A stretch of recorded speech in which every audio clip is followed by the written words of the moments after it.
पुस्तक अभिवाचनाच्या कार्यक्रमात प्रसारित करत आहोत पद्मविभूषण शिवशाहीर बाबासाहेब पुरंदरे लिखित राजा शिवछत्रपती या पुस्तकाच्या उत्तरार्धाचा भाग 9. अभिवाचक जयंत ठोंबरे.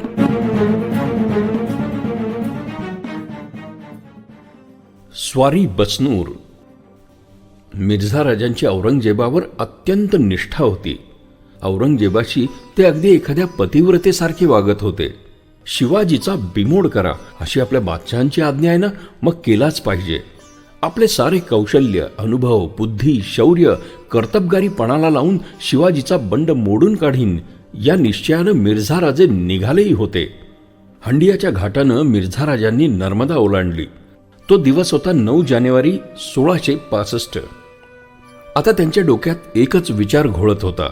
या शिवाजीला लुळापांगळा करण्यासाठी कोणती शस्त्रास्त्रे आणि कोणते डावपेच वापरावेत. शिवाजी भोसल्यांविरुद्ध आजपर्यंत विजापूरहून आणि दिल्लीहून जे जे कोणी उस्ताद आणि वस्ताद आले त्या सर्वांची या शिवाजीने हाडे मोडून पाठवणी केली. कोणी घरी परतले, कोणी स्वर्गात परस्पर गेले. आणि तेच सर्व आठवून मिर्झा राजेही मनातल्या मनात सारखे दचकत होते. आता आपली पाळी आली, आपले काय व्हायचे ते मनात म्हणत होते.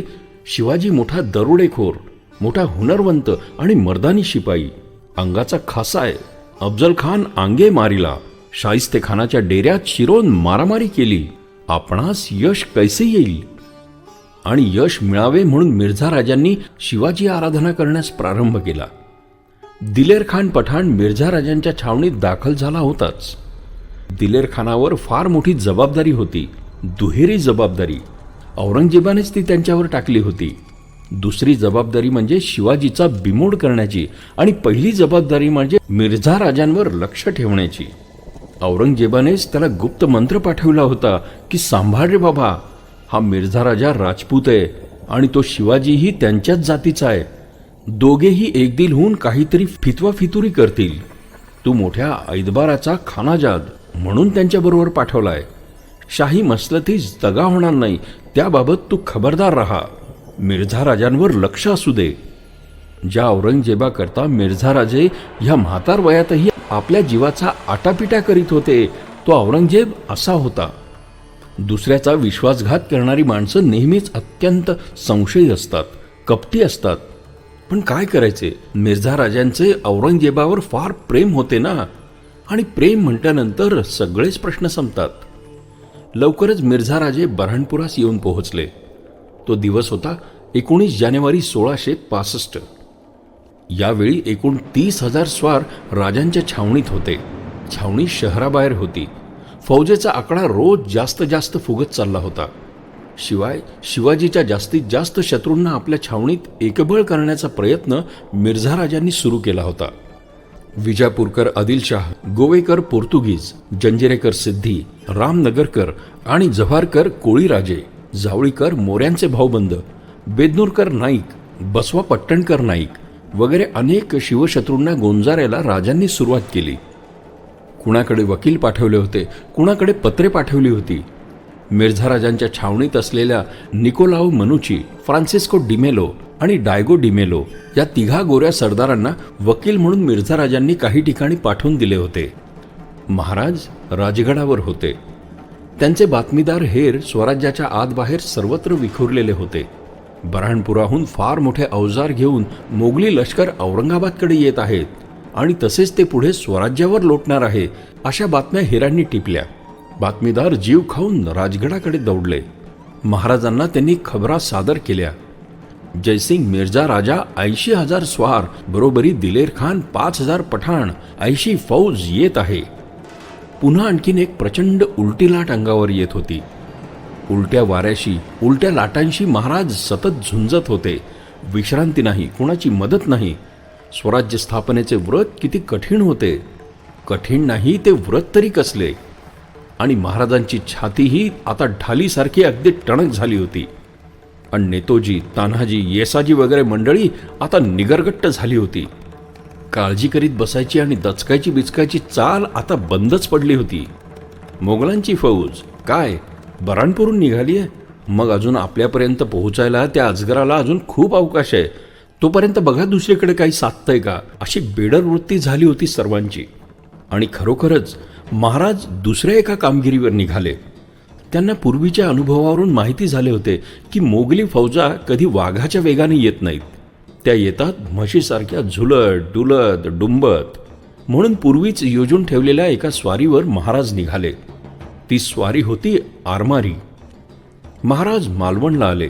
सिंधुदुर्गाचे बांधकाम झपाट्याने वरवर चढत होते. समुद्रात स्वराज्याचे आरमार डोलत होते. नौकांच्या डोलकाठ्यांवरील भगवे झेंडे मशालीसारखे फुरफुरत होते. मोठ्या नौका आणि गलबते महाराजांची आतुरतेने इंतजारी करीत होती. युद्ध नौकेच्या कठड्यांवर साखळदंडांनी बांधलेल्या तोफा मगरीसारख्या आ करून बसल्या होत्या. महाराज आरमारावर चढले. ठरलेल्या ठिकाणच्या बातम्या काढून आणण्यास गेलेले हेर बातम्या घेऊन आले होते. महाराजांना हेरांनी साऱ्या बातम्या सांगितल्या. महाराजांच्या सांगाती आरमाराचे सरखेल होते. आलेल्या बातम्या लक्षात घेऊन सरखेलांच्या सल्लामसलतीने महाराजांनी स्वारीचा नकाशा आखला. मोठ्या नौका किती न्यायच्या, लहान गलबते किती न्यायची, बरोबर फौज किती घ्यायची, निघायचे केव्हा, कोणत्या अचूक वेळी पोहोचायचे, कोणत्या मार्गाने परत फिरायचे वगैरे सर्व गोष्टींचा आराखडा आपल्या आरमारी सरदारांच्या मदतीने महाराजांनी आखला. हे सरदार अत्यंत शूर, निष्ठावंत आणि आरमारी स्वाऱ्या शिकाऱ्यात तरबेज होते. सर्व आराखडा ठरला. सुमारे 6,000 सैन्य, 3 मोठी जहाजे आणि 85 गलबते घेऊन निघायचे ठरले. फाल्गुनाची ती शुद्ध तृतीया होती. अर्थातच 8 फेब्रुवारी 1665. आरमारावर मराठी फौज चढली. तांडेलांनी नौकांची शिडे सोडली. नाखव्यांनी नांगर काढले. शिडे टरारून फुगली. नव्हे, मराठ्यांच्या आरमाराची छातीच अभिमानानं फुगली. सुकाणूंची चाके गरागर फिरू लागली. आरमाराच्या सरदारांनी इशारत केली आणि नाखव्यांच्या दर्या कल्लोळात आरमाराचे झेंडे फडकावीत सिंधुदुर्गाची मिठी सोडली. सिंधुदुर्गाच्या कुशीतून निघालेली ही पहिलीच मोहीम. महाराजांची ही पहिलीच दर्यावरची स्वारी. कुठे, कोणीकडे? बसनूर, बसनूर.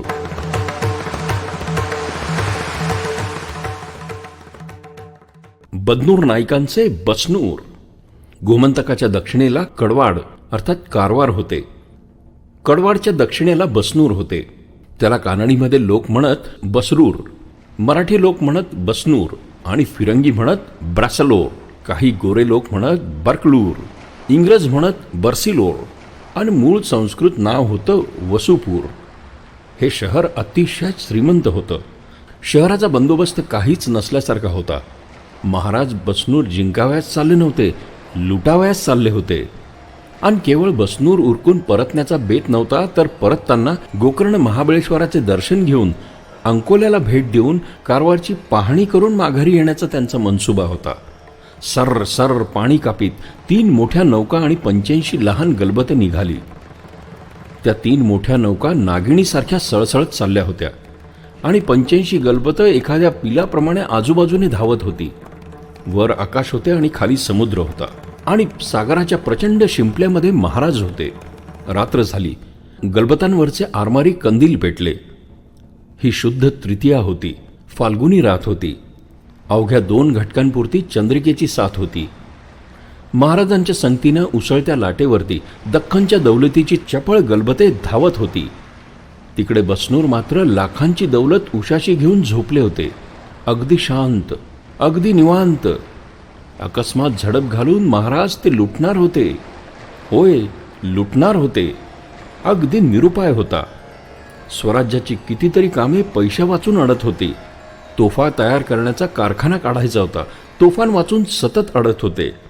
गोऱ्या फिरंगांकडनं तोफा, बंदुका आणि उत्तम दारुगोळा विकत घ्यावा लागे. सर्वस्वी परावलंबीपण. स्वावलंबी नसेल ते स्वराज्य कसले? पण या कमाईसाठी पैसा आणावा कोठून? तरीही तोफा ओतण्यासाठी महाराजांनी पुरंदर किल्ल्यावर कारखाना काढला होता. लहान प्रमाणावर प्रारंभही केला होता. पण हे काम मोठ्या प्रमाणावर व्हावयास हवे होते. सरहद्दीचा पक्का बंदोबस्त करण्यासाठी पक्के किल्ले आणि ठाणी बांधण्याची अत्यंत जरुरी होती. तिथे कायमच्या फौजा ठेवण्याची फार जरुरी होती. कोणाही खवासखानाने आणि मवासखानाने उठावे आणि स्वराज्यात घुसावे हा काय खेळ?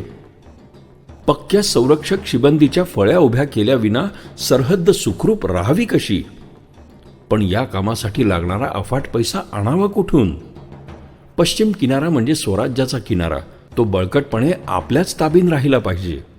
कुठले कोण फिरंगे आणि लफंगे गोव्यासारखी, मुंबईसारखी, दमणसारखी आणि मरुड जंजिऱ्यासारखी आमचीच भूमी बळकावून आमच्याच काळजात घरी करू लागले तर स्वराज्याला या रोगापासून मरणाचा धोका आहे.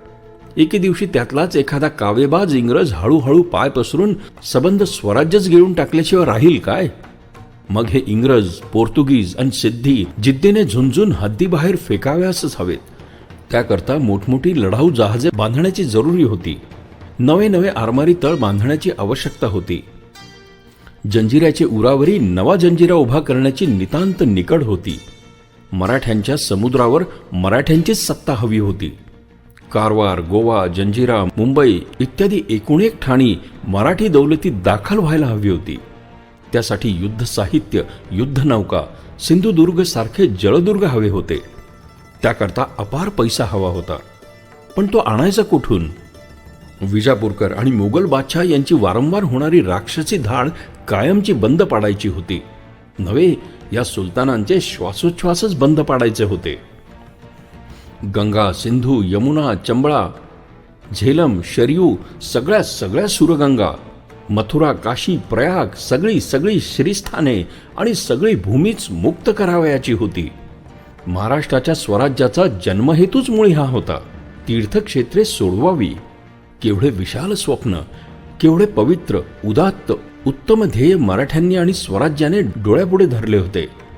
या अत्यंत खडतर देवकार्य पूर्ती करता आयुष्य तरी पुरणार का, हाच प्रश्न होता. आपल्या हयातीत नाही झाले तरी पुत्र पूर्ण करील, नातू पूर्ण करील, पणतू पूर्ण करील. पण या पवित्र प्रचंड कार्याचा पाया बळकटपणे घालायचा मान महाराजांचाच होता ना. पण त्यासाठी अपरंपार पैसाही हवा होता. परंतु तो आणावा कुठून? स्वराज्याचे संरक्षण आणि विस्तार या दोन्ही कामांसाठी लागणाऱ्या पैशाची भूक फार मोठी होती. स्वराज्यातील उत्पादन आणि व्यापार वाढवून पैसा मिळवणे हा एक मार्ग होता. परंतु सतत शत्रूंच्या तावडीत सापडत असलेल्या स्वराज्यात उत्पादन करावे कशाचे आणि व्यापार करावा कोणी? प्रत्येक शत्रू प्रत्येक स्वारीमध्ये स्वराज्य टापांखाली तुडवीत होता. राजाला आणि प्रजेला स्वस्तता थोडी तरी मिळत होती का? बादशाही फौजांच्या जात्यात संसार भरडून निघत असूनही महाराजांचे मराठे हाल सोशीत प्राण सोडित होते, पण स्वराज्याचा हट्ट सोडित नव्हते. हेच केवढे अलौकिक महाकाव्य इथे घडत होते. पण महाकाव्य रचणारा हा महाकवी मात्र पैशाच्या विवंचनेत होता. या कार्यासाठी लागणारा अफाट पैसा आणावा कुठून? हे राज्य श्रीमंत सावकारांचे, व्यापाऱ्यांचे किंवा सोन्या चांदीच्या खाणीवाल्यांचे नव्हते. गरीब शेतकऱ्यांचे आणि लोहार, सुतार, कुंभार आदी गावकामगारांचे हे गरीब स्वराज्य होते. त्यांच्या संसाराप्रमाणेच स्वराज्याचाही आर्थिक संसार कसाबसा भागत होता. मग सांगा, या मोठ्या कामांसाठी लागणारा पैसा आणावा कुठून? लुटून, शत्रूच्या मुलखातील श्रीमंतांना, शेठ सावकारांना लुटून. दुसरा उपायच काय? हो, आहे एक उपाय. कोणता? स्वराज्याचा उद्योगच सोडणे, बादशहाच्या पदरी आरमाराची नोकरी पत्करणे. छे, नामंजूर. मग लुटीशिवाय उपाय नाही आणि त्यात काही वाईटही नाही. हा राजधर्म आहे, हा युद्धधर्म आहे.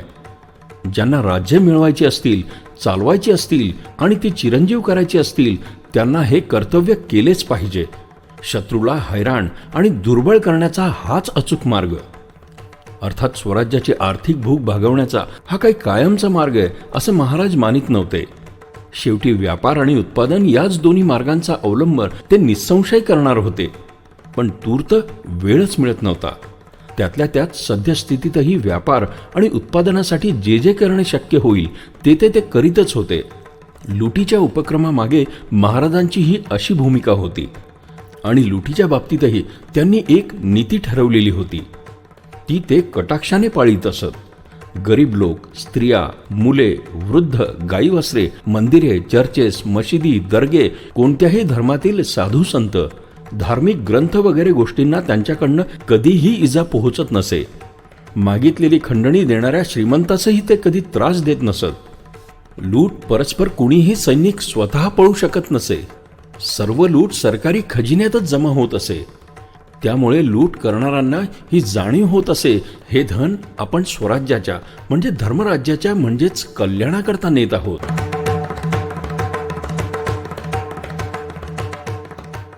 श्रोते हो, पुस्तक अभिवाचनाच्या कार्यक्रमात पद्मविभूषण शिवशाहीर बाबासाहेब पुरंदरे लिखित राजा शिवछत्रपती या पुस्तकाच्या उत्तरार्धाचा भाग 9 आज आपण ऐकलात. रसिक हो, आपल्याला हे पुस्तक अभिवाचन आवडतंय, भावतंय, ऐकावंसं वाटतंय हे आपण दिलेल्या कमेंट्सवरनं लक्षात येतच आहे. पण आपण आपल्या याविषयीच्या कमेंट्स, प्रतिक्रिया आम्हाला रेकॉर्ड करूनही पाठवू शकता. या पुस्तक अभिवाचनासाठी येणाऱ्या प्रतिक्रियांवर आधारित प्रतिसाद या विशेष कार्यक्रमात त्याचा नक्कीच समावेश केला जाईल. मग आता त्यासाठी आमचा व्हॉट्सअप क्रमांक आहे 94 222 55 909. क्रमांक पुन्हा एकदा ऐका, 9422 55909. तसंच तुम्ही ईमेलही करू शकता. त्यासाठी आमचा मेल आयडी आहे imagead27@gmail.com. imagead27@gmail.com. तेव्हा आपल्या प्रतिक्रिया रेकॉर्ड करून आम्हाला नक्की पाठवा. आम्ही त्याची आतुरतेने वाट बघतो आहोत. आणि आता जाता जाता रेडिओ जयंतचे दर्जेदार कार्यक्रम ऐकण्यासाठी, त्याचं वेळोवेळी नोटिफिकेशन मिळवण्यासाठी रेडिओ जयंत लाईक करा, शेअर करा. आणि हो, रेडिओ जयंतच्या या यूट्यूब चॅनलचं सबस्क्रिप्शन फ्री आहे. तेव्हा लगेचच रेडिओ जयंतला सबस्क्राईब करा.